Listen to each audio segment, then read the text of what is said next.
Welcome to Sports IQ. Coach, first off, what was your reaction when Chris Banchero signed for your team? Oh, we were all quite happy about it.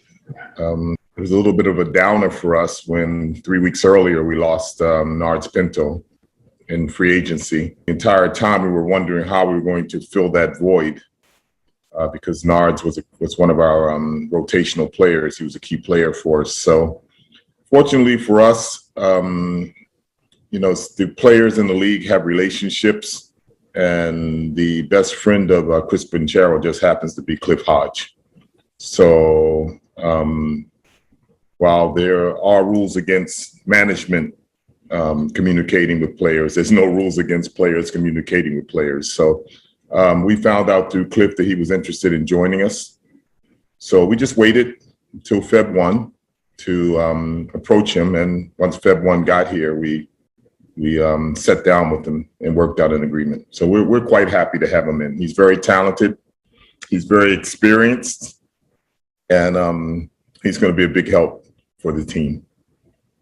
So Coach Cliff basically did the recruiting job for you guys. Well, Cliff just made me aware that he was interested in joining us. They see each other all the time. They're friends. Their wives are friends. And obviously, his free agency was probably coming up in conversation. And we figured we just had to wait until it was okay for us to be able to communicate with him. And once that time happened, we found out firsthand that he was interested in joining Meralco.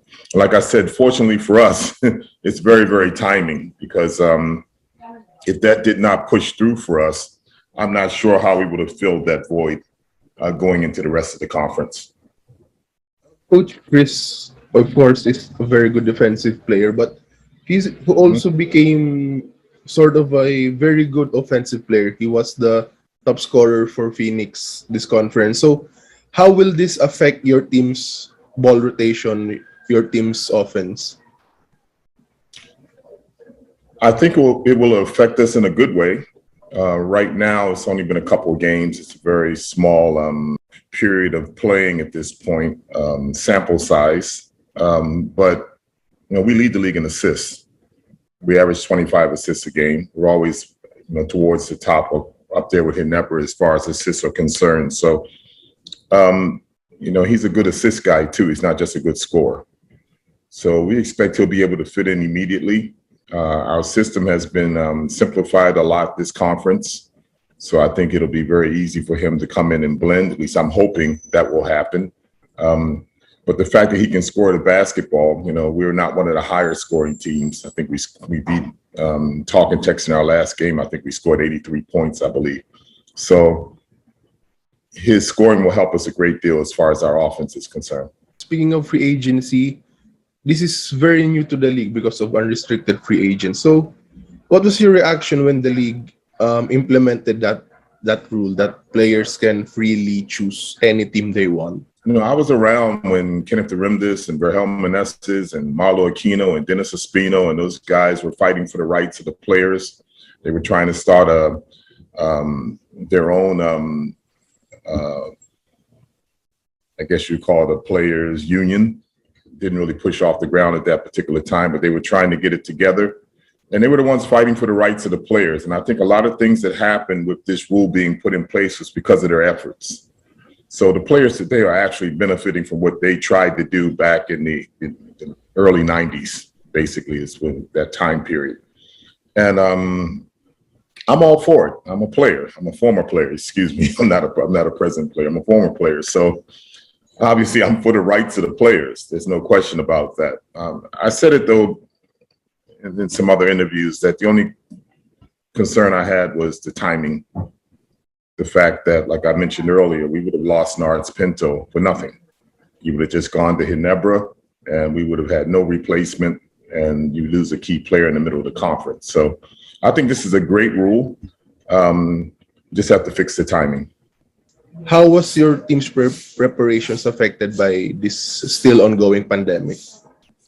Well, first of all, it was really nice to have the crowds back. We only had about 2,500, 3,000 in the arena, but boy, they sounded like a lot more than that. And it's just nice to have people cheering again inside the arena. And I'm hoping that they get back as quickly as possible. I'm hoping we can get them back at least within 2 weeks from when we start up again. That's something I'm really looking forward to. As far as the pandemic is concerned, I think we struggle just like everybody else. The Omicron variant hit our team just like it hit everybody else's team. We had a lot of players out, and we didn't start back to practice until they said we could start back to practice. I mean, they allowed us to go 4 on the court at a time.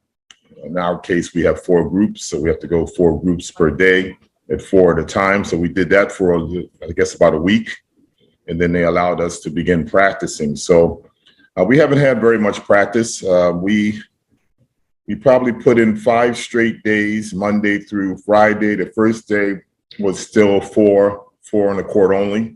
So we had 4 days of actual 5-on-5 practice. We scrimmaged Blackwater last Saturday, and we're back on the court today, Monday. Coach, you mentioned Omicron variant hit some of your players. Can I ask how many players got tested positive during the break? Let's just say a lot. Okay, Coach. Well, they're okay now. Everybody's fine. Yes, everybody's okay. Everybody's back. Yes. Mm-hmm. That's good. Everybody had mild symptoms. Nobody had real serious symptoms from the variant. That's good to know. Let me go back to Chris, Coach. What was your first impressions of him during practices? To be quite honest with you, Chris has not practiced with us. He's under protocols right now. He's the one guy who's not back in the team, but he was never there to begin with. So when he was supposed to show up for practice, of course, we had him tested and he had a problem. So he had to go into protocols. He's supposed to join us on Wednesday of this week. Hopefully, fingers crossed, if he comes up negative in his next test.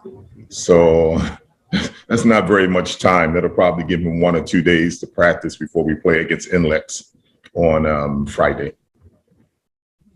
So, Coach, what was your first conversation like with him? My first conversation with Chris Boncaro was to welcome him to the team. First, to thank him for choosing us, because he did have a choice. I mean, he could have stayed with his mother team. So to thank him for choosing us, to give him an idea of what's going to happen as soon as he shows up. I told him I was going to force feed him a lot of information from the beginning and give him a lot of film that he would probably have to study. But it was one of those things where we would simplify things when the game was to arise, when the game would come up. So he didn't have to remember everything, but just have an idea of what we're doing. So when we call things out of timeouts, he'll be able to execute. But like I said, we never got a chance to meet because he hasn't been to practice yet. But our first conversation was quite good. Coach, can you describe your team's point guard play right now? Because you employ Chris Newsome basically as a point guard, and now he has another very good point guard with him. Can you just describe the dynamics, the potential dynamics of those two? Well, in the first 2 games, I actually started Aaron Black, Nards Pinto, and Chris Newsome. So between the 3 of them, we really have no problem getting the ball up the court. It's basically having 3 shooting guards on the floor at one time, with Nards Pinto probably being the one guy you can say he's probably played point guard his entire life. Aaron's learning on the job, but I guess the results would be this, Bong. If you look at the first 2 games we played, it's like I said, it's a very small sample size. We've only played a couple of games, but we lead the league in assists, we lead the league in fast break points. So I don't think we've had any problem with our point guard play so far in this conference. Will you say that your team is the most fun team to watch because of the transition offense you guys always use? Well, I have to give Aaron a little bit of credit there. Aaron is our best push guy. I mean, he's always looking to get it up the court as quickly as possible, whether it be forward passing or pushing it off the dribble. Chris Newsome likes to run. Bonquinto likes to run. I have a lot of guys that like to get out and run. So that's been a big emphasis of ours this conference. It doesn't mean that we're going to come down and take quick ill-advised shots. It just means we want to get the ball in the front court within 4 seconds to give ourselves a chance of either scoring early or having a lot of time on our shot clock to score, so we don't have to rush. A lot of times, if you take so much time bringing the ball up the court, by the time you get it up, you got 12, 13 seconds left. Now you're pressing for a shot. You're rushing for a shot. Well, we want to get it up within 20 seconds. We want 20 seconds on our shot clock. Whether we shoot early or not is not important, because the guys have the freedom to shoot early shots that are good shots. But if we don't, then we'll execute. We'll be more like a Ginebra, who does a very good job of scoring late in the shot clock. So my experience over the years tells me that to be successful and to win, you have to be able to do both. You got to be able to score when you play fast teams, like we play NLEX next. So they're a high-scoring team. They average 109 a game. So you have to be able to play in those type of games where you can actually run with them and still maybe win their way. But at the same time, you have to be able to win against teams like Rain and Shine, who are only going to give you 80 points. And you have to be able to execute in the half court, because they're just not going to give you a lot of fast breaks. They're going to take them away. So that's really what we try to concentrate on in practice, trying to be able to win both type of games, whether it's a fast game or our game against Blackwater was high scoring. Our game against Talking Tex was low scoring. So you have to be able to execute against both type of teams if you want to win. Coach, I wanna touch upon one of your former players, Alan Durham. He's been tearing it up in Japan. What's your reaction when he plays here in the PBA? He tears it up here in the PBA. He goes to another league, just plays magnificently. What's your reaction to that, Coach?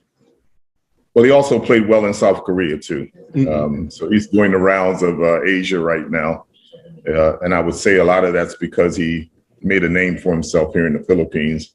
And the coaches from Japan and the coaches from South Korea actually come to our games to scout. So you probably might not even notice it, but they're there because I have friends in both countries, and they always inform us when they're coming into town. So they're here scouting our imports, in other words. So that's why you see some of our imports always end up in South Korea or Japan. I'm happy for AD. AD's a good guy. I mean, 3-time best import. I'm happy I had the opportunity to recruit him over, not to the Philippines, but into our team, because he actually started off with Phoenix. And he's just been a blessing for us. Just to give you a backstory on that, he actually called us before he signed for Japan, because he preferred to come back to the Philippines. But at that time, the PBA had not decided whether they were going to even have imports this year.